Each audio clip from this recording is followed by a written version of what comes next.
As illegal immigrants surge across the border, progressive sanctuary cities continue to claim they welcome migrants, just not in their cities. Welcome to America Uncovered. I'm Chris Chappell. Sanctuary cities, the ones that openly welcome all kinds of people, regardless of legal immigration status, are in absolute panic mode. Their economies are facing massive costs from supporting a huge number of illegal immigrants. And a lot of this has to do with southern border states like Texas busing illegal immigrants to these sanctuary cities. Cities like Chicago, New York, and Denver are especially struggling to find housing for these migrants. The city has received over 26,000 migrants since last August. Mayor Brandon Johnson warning space is running out, and now we're learning so are the funds. Local municipalities are not structured to be able to carry the weight of a crisis like this. Mayor Adams has gone to D.C. more than 10 times, pleading for help with what could be a $12 billion cost over the next 3 years. Right now, New York City is on its own, running out of money and out of room. Piles of clothes, bags of belongings line the tent-filled block downtown. Inside are migrants like Alberto, waiting to learn their fate. All this is hurting sanctuary cities where it hurts most, their wallets, and in a really big way. According to Denver Mayor Mike Johnston, the city is preparing to spend 10% of its entire budget in 2024 on the migrant crisis alone. So how have these welcoming sanctuary cities responded? Why, by putting restrictions on buses coming into their cities. Chicago passed an ordinance against rogue bus companies by requiring them to get permission in advance or else face fines. New York followed Chicago's example by issuing new requirements for buses carrying illegal immigrants from Texas to give advance notice and to only arrive at certain times of the week at designated locations or else face fines and jail time. Denver, meanwhile, is enforcing similar requirements on buses as well. I was going to tell a joke, but I didn't give enough advance notice. Darn, maybe next time. But all this hasn't done much to put a dent in the crisis. Buses are now simply getting around those city restrictions by dropping migrants off in neighboring suburbs. Last night, this group of migrants were dropped off in Hinsdale. They hopped onto the Metro in order to come here to Chicago. New Jersey's cities and towns are now feeling the effects of Mayor Adams' latest executive order on migrant arrivals. Secaucus Junction is just one of the sites where migrants have been dropped off to take trains to New York City. New York City is trying to crack down even harder by suing 17 charter bus companies from Texas, Louisiana, Ohio, and Indiana for over $700 million. But it's not just the roads they have to deal with either. Cities also have to contend with Texas flying migrants in by plane. It's a bird. It's Superman. Oh, wait, it's just another plane full of illegal immigrants from Texas.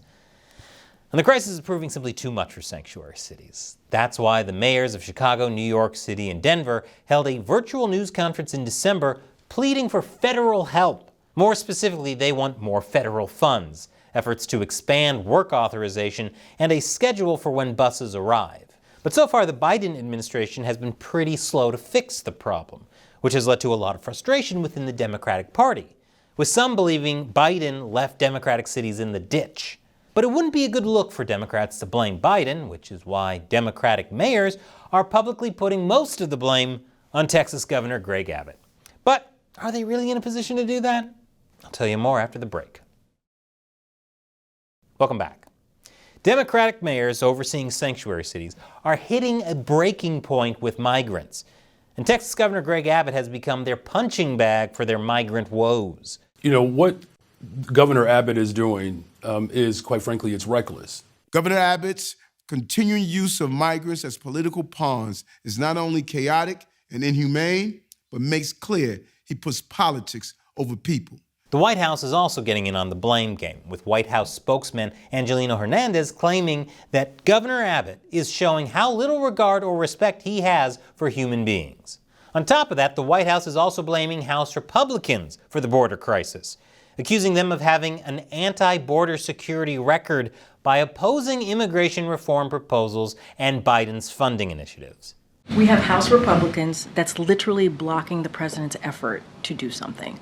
That's what they're doing. They're playing political games. They're doing political stunts. Literally, House Republicans themselves voted to decrease the amount of Border Patrol agents by 2,000. They're getting in the way and they don't want to help. It's like Confucius said, if you want to solve your problems, blame others. Where's that Uncle Joe? But it's probably not best for Democratic officials to be blaming Texas because, well, that makes them look like complete hypocrites. New York City, for example, has been giving out one-way tickets for migrants, even going so far as to fly them to completely different countries. What a postmodern take on the Statue of Liberty. Welcome. Now get out. Chicago, meanwhile, has allowed Catholic Charities of the Archdiocese of Chicago to use state funds to buy tickets for migrants to go elsewhere. Denver has also booked tickets to other cities, including Chicago and New York, the top 2 destinations of September last year. I'm sure the conversations behind closed doors among the Denver, Chicago, and New York City mayors were pretty awkward. Kind of like the time I accidentally texted "I love you" to my boss. Monday's team meeting was all about team bonding. It's not just these big cities either. Even neighboring cities and suburbs are doing all they can to keep migrants out. Some are passing ordinances with penalties for unscheduled migrant buses and putting up warning signs telling migrant buses to stay away. Others are even helping dump migrants in cities rather than, say, allow migrants to settle within their turfs. And here's the really strange thing. Despite all the problems that they're facing, sanctuary cities continue to give lip service to welcoming migrants, which is not on their turf.